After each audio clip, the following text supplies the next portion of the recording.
Ya, Assalamualaikum warahmatullahi wabarakatuh. Kembali lagi di video untuk perkuliahan fisika umum ya. Di video kali ini kita akan melanjutkan materi mengenai suhu dan kalor ya. Jadi setelah di pertemuan yang lalu atau di video yang lalu kita sudah membahas mengenai suhu, konversi suhu gitu ya. Kemudian mengenai pemuaian. Kali ini kita akan membahas mengenai kalor ya. Nah, dalam kehidupan sehari-hari, panas dan suhu itu sering mengacu pada pengertian yang sama gitu ya. Jadi ketika kita mengatakan sebuah benda itu suhunya tinggi, kadang-kadang kita seringnya gitu ya dalam kehidupan sehari-hari bilang bahwa benda itu panas gitu. Nah, padahal panas sendiri itu merupakan konsep yang sangat berbeda dengan suhu ya. Jadi panas dan suhu itu adalah dua besaran yang berbeda. Panas itu atau bahasa lainnya adalah kalor ya. Kalor itu adalah energi. Energi yang mengalir dari benda yang bersuhu tinggi ke benda yang bersuhu rendah. Jadi ketika ada dua benda yang bersentuhan, kemudian eh, antara kedua benda itu atau tidak harus bersentuhan juga sih ya sebenarnya. Ya kontak lah. Jika ada jika ada kontak antara dua benda gitu, yang satu bersuhu tinggi, yang satu bersuhu lebih rendah, maka akan ada aliran kalor atau energi panas yang mengalir ya dari benda yang suhunya tinggi ke benda yang bersuhu rendah. Nah, bisa nggak sebaliknya? Bisa nggak sebaliknya dari kalor berpindah dari benda yang bersuhu rendah ke benda yang bersuhu tinggi? Nah, ini membutuhkan kerja luar ya. Contohnya seperti yang terjadi pada AC ruangan atau misalkan kulkas atau refrigerator ya, atau lemari es atau lemari pendingin. Itu dia memindahkan kalor dari benda yang suhu rendah ke suhu lebih tinggi, tapi dia membutuhkan kerja dari luar gitu. Kalau secara alami nggak bisa gitu ya. Nah, eh, perpindahan kalor itu sendiri bisa terjadi secara konduksi, konveksi maupun radiasi ya. Konduksi itu contohnya misalkan ketika kita memanaskan air ya, memanaskan air di atas api gitu pada sebuah panci, maka di sini ada aliran kalor yang berbagai bentuk aliran kalor. Yang pertama itu adalah konduksi. Nah, misalkan kalau ini gagangnya ini terbuat dari logam gitu. Logam konduktor artinya sesuatu yang ini maksudnya bukan konduktor listrik ya, tapi konduktor kalor. Jadi sesuatu yang dapat mengalirkan panas gitu. Jadi ketika ada dua di sini ada benda yang bersuhu panas, kemudian di sini enggak, nanti lama-lama kalornya itu mengalir ya melalui batang ini, batang konduktor panas ini. Nah, eh, aliran kalor melalui suatu medium, tapi mediumnya kan ini nggak bergerak ya, dia tetap diam di tempatnya gitu. Nah, ini disebut dengan konduksi. Nah, berbeda dengan eh, konveksi ya. Konveksi itu gini, kalau ketika kita memanaskan air di dalam panci, maka bagian bawah ini akan panas duluan kan ya. Bagian sini akan panas duluan, kemudian kita sudah belajar di pertemuan sebelumnya kalau fluida ini mengalami pemanasan, maka volumenya akan berubah. Ketika volume akan berubah, maka rapat jenisnya akan menjadi berkurang ya. Istilahnya akan menjadi lebih ringan gitu. Nah, air yang panas akan menjadi lebih ringan sehingga dia bergerak ke atas. Sedangkan yang air yang lebih dingin dia bakal turun ke bawah. Nah, ketika dan seterusnya nanti yang dingin juga akan panas, kemudian dia akan bergerak kembali ke atas gitu. Nah, ini terjadi berulang-ulang gitu ya. Nah, ketika air yang panas ini bergerak ke atas, jadi selain airnya berpindah ke atas, panasnya juga berpindah ke atas gitu ya. Nah, si panas ini membutuhkan air untuk bergerak ke atas, artinya dia membutuhkan medium dan mediumnya ikut berpindah. Nah, ini disebut dengan konveksi gitu. Jadi bedanya konduksi dengan konveksi itu, kalau konduksi itu panasnya berpindah melalui medium, mediumnya nggak ikut bergerak ya, nggak ikut berpindah. Sedangkan kalau pada konveksi, dia mediumnya ikut berpindah. Nah, berikutnya adalah radiasi. Kalau misalkan kita istilahnya menghangatkan badan gitu ya di dekat dengan perapian, maka kita akan merasakan ada panas gitu ya di dekat dengan api itu. Padahal kita tidak ada kontak dengan apinya itu sendiri, ya. Mungkin ada sih melalui udara sebagian ya, tapi walaupun nggak ada udara, kita masih tetap akan merasakan panasnya ini. Nah, jadi perpindahan kalor melalui tanpa membutuhkan medium itu disebut dengan radiasi. Jadi itu ya bedanya konduksi, konveksi dan radiasi. Nah, kita kembali mengenai kalor dan suhu ya. Jadi kalor dan suhu ini walaupun di kehidupan sehari-hari sering dianggap sebagai hal yang sama ya, panas dan suhu, padahal konsepnya itu sangat berbeda. Nah, perbedaan konsep antara panas dan suhu ini akan terlihat ya atau dapat kita tinjau ketika kita melihat kembang api ya. Nah, pasti pernah bermain kembang api kan ya, kembang api yang kecil. Nah, ketika kamu menyalakan kembang api ini akan timbul percikan-percikan api ya yang mungkin mengenai tangan kita. Percikan-percikan yang kecil-kecil ini kan mungkin mengenai tangan ya. Nah, percikan ini sebenarnya suhunya sangat tinggi. Itu dapat mencapai 2000 Kelvin. Namun 2000 Kelvin itu berarti sekitaran 1700 Celcius ya. Namun kita tidak mengalami luka bakar gitu, walaupun suhunya ini sangat tinggi. Ya, air mendidih aja kan hanya 100 derajat Celcius ya. Ini dia sampai sekitar 1700 Celciusan gitu. Ini suhunya sangat tinggi. Tapi ketika percikan-percikan kembang api ini kena tangan kita, itu kita tidak mengalami luka bakar kan ya, walaupun suhunya tinggi. Ya.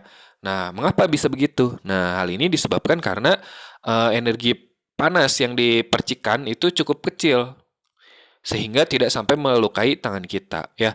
Jadi suhunya tinggi tapi kalorinya kecil karena dia molekulnya partikelnya kecil gitu ya. Kalau misalkan ini partikelnya besar ya panas juga. Maksudnya ya merusak tangan juga, merusak kulit juga. Kan ada juga ya kasus-kasus di mana orang yang terbakar karena apa? Karena percikan karena kembang api gitu, karena bermain kembang api. Ya, tapi maksudnya di sini adalah pada percikan-percikan kembang api ini dia suhunya sangat tinggi ya, tapi energi panasnya kecil. Ya, jadi di sini bisa terlihat bahwa antara panas dengan suhu itu adalah dua konsep yang berbeda ya. Nah, adalah penting untuk memahami bahwa materi atau benda itu tidak mengandung panas ya. Beda dengan suhu. Kalau suhu memang dimiliki gitu oleh benda karena suhu itu berkaitan dengan energi kinetik kan ya. Berkaitan dengan energi kinetik dan energi itu dimiliki gitu oleh benda. Nah, kalau panas itu tidak dimiliki oleh benda. Materi itu mengandungnya energi kinetik molekular ya dan energi potensial. Nah, kalor adalah salah satu bentuk energi yang mengalir dari benda yang suhunya lebih tinggi ke benda yang suhunya lebih rendah. Nah, pada abad ke-19 itu telah ditemukan kesetaraan energi mekanik dan kalor ya, yaitu sebuah prinsip yang menyatakan bahwa kalor dan usaha masing-masing adalah bentuk energi dan saling berhubungan ya. Ya artinya kalor dan usaha itu ada hubungannya dengan energi gitu ya. Nah, pada tahun 1950, Joule menggunakan sebuah alat yang di dalamnya terdapat beban-beban ya seperti ini ya skemanya. Percobaannya Joule ada beban-beban yang membuat pengaduk di dalam sebuah wadah berisi sejumlah air dengan bermassa M itu berputar gitu. Pengaduknya berputar. Jadi kalau kita kasih beban ini di luarnya kan ini ada beban ya. Nah, ketika beban ini berpindah ke bawah karena ditarik oleh gravitasi bumi, maka di sini akan ada pemutar. Nah, ada pemutar, airnya diputar sehingga ketika air itu diaduk, kan suhunya pasti akan bertambah. Kenapa air diaduk suhunya bertambah? Karena suhu itu kan berkaitan dengan energi kinetik. Energi kinetik itu adalah energi yang berkaitan dengan gerak ya. Jadi ketika airnya digerakkan ya pasti suhunya bertambah. Di sini dia dipasang termometer. Nah, si Joule ini dia melihat bagaimana usaha yang dikerjakan oleh gaya berat terhadap beban itu dibandingkan dengan kenaikan suhunya ya. Jadi dia membandingkan atau ya melihat kesetaraannya ya, melihat kesetaraannya antara kalor dengan energi. Nah, ketika beban jatuh, maka akan memutarkan air yang ada di dalam wadah. Ketika air yang di dalam wadah diputar, maka suhunya akan naik gitu ya. Nah, dari percobaan ini eh, Joule mendapatkan bahwa 1 kalori itu setara dengan sekitar 4,2 Joule ya. Jadi kita dapat memperhatikan kenaikan air sebesar delta T melalui termometer ini ya.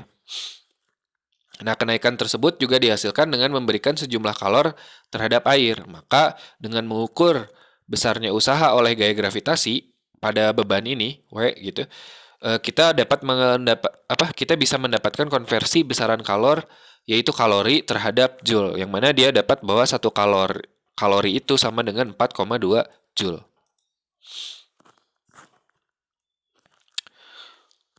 Nah, berikutnya kalau kamu ditanya ya, kenapa kita menggoreng sesuatu menggunakan minyak goreng? Karena kalau pakai air namanya itu merebus ya, bukan menggoreng. Nah, kalau kamu ditanya ya, antara minyak goreng dengan air, itu ketika dia dipanaskan, itu mana yang lebih cepat panas ya? Jawabannya sudah jelas yaitu minyak goreng ya. Minyak goreng itu lebih cepat panas daripada air. Kenapa bisa begitu? Nah, setiap benda itu mengalami kenaikan suhu yang berbeda-beda ketika diberi kalor yang sama ya. Nah, ini bergantung pada suatu besaran yang namanya adalah kalor jenis ya. Jadi kalor jenis itu adalah banyaknya kalor yang dibutuhkan untuk menaikkan 1 kg zat sebesar 1 Kelvin. Karena skala Kelvin dan Celsius itu sama, jadi 1 Kelvin itu sama dengan 1 Celsius ya. Jadi ini bisa juga diganti dengan sebesar 1 Celsius gitu. Nah, jadi secara matematis kan begitu ya. Kalor lambangnya itu adalah Ki. Nah, kalau kalor jenis itu lambangnya adalah C. Jadi kalor jenis itu adalah kalor yang dibutuhkan untuk menaikkan 1 kg zat sebesar 1 Kelvin. Ini delta ya. Yang tanda tanya ini delta. Jadi C sama dengan Ki per M kali delta T. Dengan C adalah kalor jenis benda ya, satuannya Joule kilogram Kelvin atau Joule kilogram Celsius. M adalah massa zat, kemudian Q adalah kalor, dan delta T adalah perubahan suhu. Nah, hal ini yang menyebabkan ya, ketika di siang hari itu air kan terasa dingin ya. Nah, air itu adalah salah satu materi yang memiliki kalor jenis yang tinggi. Artinya kalor jenis tinggi itu artinya apa? Dia lebih mudah panas atau lebih susah panas? Jawabannya adalah lebih susah panas ya. Jadi suatu zat yang memiliki kalor jenis tinggi artinya dia memiliki membutuhkan kalor yang banyak untuk menaikkan suhunya sebesar 1 derajat Celcius. Semakin besar kalor jenisnya, maka semakin banyak kalor yang dibutuhkan untuk menaikkan suhu dia. Jadi semakin besar kalor jenis benda, semakin sulit benda itu untuk suhunya dipanaskan atau suhunya dinaikkan gitu. Dan kebalikannya, lebih sulit juga lebih sulit juga si zat itu supaya suhunya dapat diturunkan ya. Nah, jadi air itu merupakan salah satu zat yang memiliki kalor jenis yang tinggi ya. Artinya dibutuhkan banyak kalor untuk memanaskan sejumlah air. Nah, pada siang hari suhu lautan itu lebih dingin daripada suhu daratan ya, atau suhu danau gitu lebih dingin daripada suhu daratan. Kenapa? Hal ini terjadi karena kalor jenis air itu yang ada di lautan itu lebih besar daripada kalor jenis benda-benda yang ada di daratan. Oleh karena matahari meradiasikan sinar dengan intensitas yang relatif sama ya. Kan ada istilahnya itu ya, matahari membagi sama sinarnya. Nah, intensitas matahari itu sama ya untuk satu satuan luas gitu. Untuk setiap satu satuan luas di permukaan bumi, intensitas mataharinya ya sekitaran sama lah, relatif sama. Maka baik di daratan maupun di lautan. Maka dibutuhkan waktu yang lebih banyak untuk menaikkan suhu di lautan dibandingkan dengan suhu di daratan. Oleh karena itu, di siang hari itu suhu lautan lebih dingin daripada suhu daratan. Nah, kalau suhu lautan lebih dingin daripada suhu daratan, artinya di daratan itu kan suhunya lebih tinggi ya. Ketika suhunya lebih tinggi, maka tekanannya akan lebih rendah ya. Karena tadi berkaitan dengan volume ya. Volume. Ketika suhunya tinggi, maka kan antara molekul-molekul udara itu akan terjadi pemuaian ya. akan terjadi pemuaian sehingga jarak antar molekul udara itu semakin renggang. Nah, semakin renggang sehingga jumlah molekul udara yang ada di satu satuan volume ya, yang sama gitu di daratan dengan di lautan itu lebih banyak di lautan ya, udaranya gitu. Artinya apa? Artinya tekanan udaranya rendah lah intinya gitu ya. Jadi ketika suhunya tinggi maka tekanan udaranya rendah. Nah, karena tekanan udara di daratan lebih rendah, maka angin berpindah dari lautan ke daratan, ya. Sehingga inilah yang disebut dengan angin laut. Jadi angin laut itu terjadi pada siang hari, ya. Kenapa angin laut terjadi pada siang hari? Karena tekanan di daratan lebih rendah daripada tekanan di lautan. Kenapa tekanan di daratan lebih rendah daripada di lautan? Karena tadi suhunya di daratan lebih tinggi daripada suhu di lautan. Kenapa suhu di daratan lebih tinggi daripada suhu di lautan? Karena kalori jenis air lebih tinggi. Jadi dia membutuhkan kalori yang banyak untuk menaikkan suhu, gitu ya. Nah, itu logikanya dapat ya. Nah, kemudian kebalikannya, air itu kalori jenisnya tinggi. Artinya apa? Dia membutuhkan kalori yang banyak supaya suhunya naik. Nah, begitu juga untuk menurunkan suhu ya. Untuk menurunkan suhu, maka airnya itu susah untuk diturunkan suhunya karena dia harus mengambil kalori yang banyak dari air tersebut supaya suhunya turun. Oleh karena itu, di malam hari ketika sudah tidak ada lagi matahari ya, maka si laut ini lebih sulit untuk turun suhunya daripada daratan karena tadi itu kalori jenisnya lebih tinggi. Nah, oleh karena itu di malam hari itu suhu lautan lebih tinggi daripada suhu daratan. Oleh karena itu tekanan udara di lautan, di atas lautan maksudnya ya, itu lebih kecil daripada tekanan udara di suhu daratan. Oleh karena itu angin mengalir atau ya ada aliran angin atau aliran udara itu dari darat ke laut. Karena itu nelayan kerjanya malam ya. Itu bukan karena nelayannya pingin, tapi karena memang lebih memudahkan seperti itu karena aliran udaranya seperti itu, gitu ya. Nah, karena kalori jenisnya tinggi, maka air juga dapat menyimpan energi panas ya dengan baik tanpa merubah suhunya terlalu besar gitu. Jadi itu sebabnya air dipilih sebagai bahan pendingin dari radiator mesin mobil. Nah, namun saat ini digunakan cairan khusus untuk mendinginkan radiator mesin mobil ya, yang air radiator itu ya.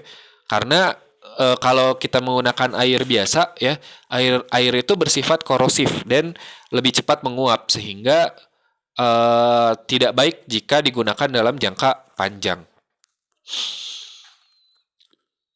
Nah, itu berkaitan dengan kalor jenis. Kalor yang dibutuhkan untuk menaikkan suhu suatu zat. Semakin besar kalor jenisnya, maka semakin banyak kalor yang dibutuhkan untuk menaikkan suhu suatu zat.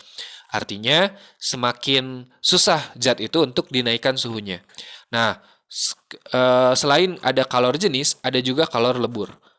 Kalau kita disuruh untuk memanaskan atau melelehkan ya plastik dan es ya plastik dan besi misalkan ya, kita disuruh untuk melelehkan plastik dan melelehkan besi, mana yang lebih cepat untuk meleleh?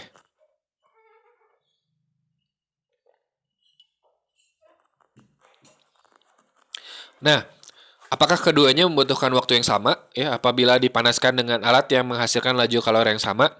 Jawabannya enggak ya. Udah jelas plastik itu lebih cepat meleleh daripada besi. Nah, ini berkaitan dengan kalor lebur. Kalau tadi kan kalor jenis, kalau sekarang kalor lebur. Nah, kalor lebur itu termasuk pada kalor laten benda. Kalor laten itu sebenarnya selain kalor lebur ada juga kalor uap ya. Ini sebenarnya konsepnya sama aja, cuman perbedaannya adalah kalor lebur itu perubahan fase dari padat ke cair atau sebaliknya dari cair ke padat. Kalau kalor uap itu dari cair ke gas gitu ya. Kalor laten benda itu adalah kalor yang dibutuhkan untuk 1 kilogram benda untuk merubah wujudnya ya. Jadi L sama dengan Q per M banyaknya kalor yang dibutuhkan untuk mengubah 1 kilogram wujud atau wujud 1 kilogram zat gitu ya. Itu disebut dengan kalor laten benda. Satuannya adalah joule per Kelvin. Nah, dengan M itu adalah massa zat, kilogram, sedangkan Q itu adalah kalor atau joule. Nah, pada proses perubahan wujud, setiap jenis benda itu akan membutuhkan jumlah kalori yang berbeda untuk merubah wujudnya, baik dari padat menjadi cair ataupun cair menjadi gas ya. Nah, Oleh karena itu bergantung pada kalor leburnya. Nah, sekarang berarti pertanyaannya, kalor lebur mana yang lebih tinggi? Kalor lebur plastik atau kalor lebur besi? Jawabannya adalah kalor lebur besi ya. Semakin besar kalor lebur benda, maka semakin sulit benda itu untuk melebur gitu ya. Sama aja dengan tadi kalor jenis semakin besar kalor jenis semakin sulit suhunya naik. Berarti kalau di kalor lebur semakin besar kalor lebur benda semakin sulit benda itu untuk berubah wujud. Nah, kalor yang dibutuhkan untuk merubah 1 gram air menjadi uap itu sekitar 540 kalori ya.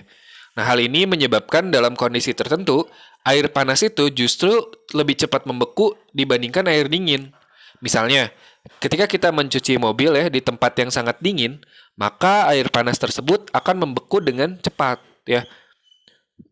Air panas tersebut mengeluarkan energi yang cukup besar karena penguapan ya. Nah, sehingga suhunya itu cepat turun. Nah, karena penguapan air itu membutuhkan energi yang lebih besar dibandingkan kalor jenis eh apa? Dibandingkan dengan kalor jenis air yang hanya 1 kalori per gram, maka air panas itu akan lebih mudah untuk membeku ya daripada air yang lebih dingin. Nah, demikian pembahasan untuk video kali ini. Semoga dapat dipahami. Assalamualaikum warahmatullahi wabarakatuh.